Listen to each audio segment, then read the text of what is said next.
Right there, welcome back. Okay, simple skills, winter battery check.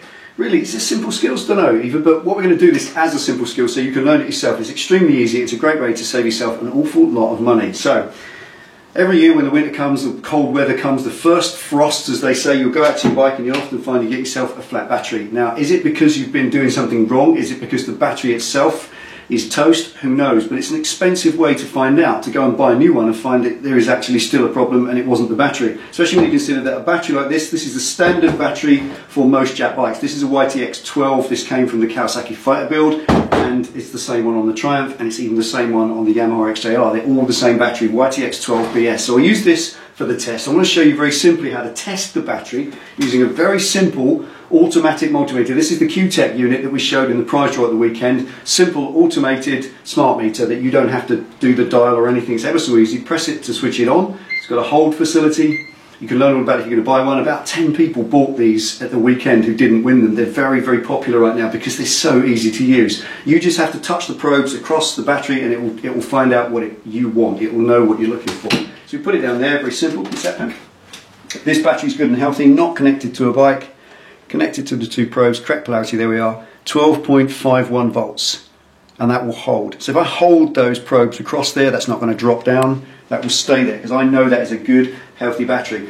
Always hold the probes on the battery for a good 30 seconds or so and watch the reading to make sure it doesn't drop down. It might drop down 0.01 of a volt, but honestly that's nothing, that's just the multimeter itself taking a bit out, nothing to worry about. That's just gone up 12.52, so honestly there is nothing wrong with that battery, that is good and healthy. If it is dropping down, then it could be that there's a dead cell inside it. You can then take it to a car accessory shop, they can put a proper drop down tester on it and they can give you a proper diagnosis of what's wrong with it. And then if you know there's something wrong, then the 50 to 100 pounds you might have to spend on a battery, and yes, Harley Davidson batteries are well over 100 pounds, some of them, you know it's well spent. Obviously if you find it's a healthy battery and you're still getting starting problems, then you know that actually it's not the battery, you've eliminated that. So let's go to the bike. I'll show you on Penny's bike what happens when they're connected to everything, because there's a slightly different reading.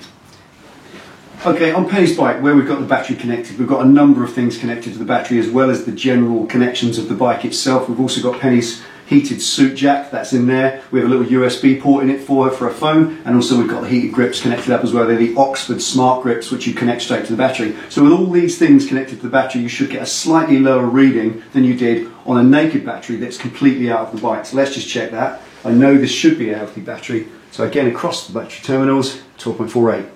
So that was what, 12.5, we've dropped 0.2 of a volt because everything's connected. But again, that's not so important. What is important is whether it holds it. And as I hold the probes on there for at least 30 seconds, watching the reading, there it is, 12.48, and it's staying there. It's not going anywhere. Once again, if that was dropping down, then potentially you have a problem with the battery, and you know that it either needs to be tested at a proper facility such as a car accessory shop, they can test them for you, or you might do it yourself and just invest in a new one, whatever you see fit. But that is holding absolutely firm, 12.48.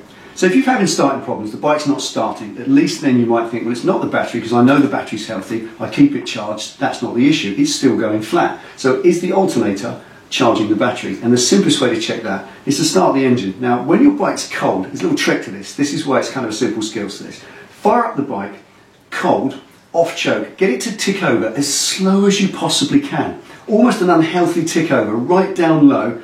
Obviously make sure your oil light's not coming on, but just make sure it's ticking over when it's cold. If you've got a smart fast running button that we have on this, get it really slow, then check it again. You'll probably find it's going to drop down a little bit, under 12.5, because the battery is still giving power to the bike. The alternator's not working yet. But then speed it up to a full tick over, then it should kick 13. Because once it gets to a full tick over, you should be charging at least 1 volt more than the battery has into it in order for it to charge up. It needs to put more in than it takes out, otherwise you will get a flat battery. So let's fire up the bike. You won't necessarily hear me because there's no baffle in the exhaust. We'll start this up, off choke completely, nice slow tick over, and we'll see whether it's making slightly less.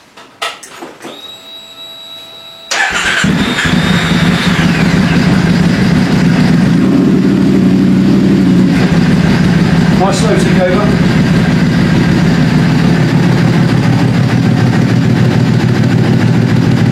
There we are, 12.25.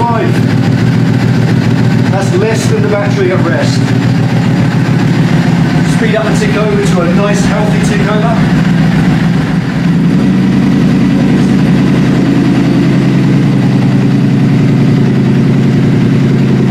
There we are, 13.15.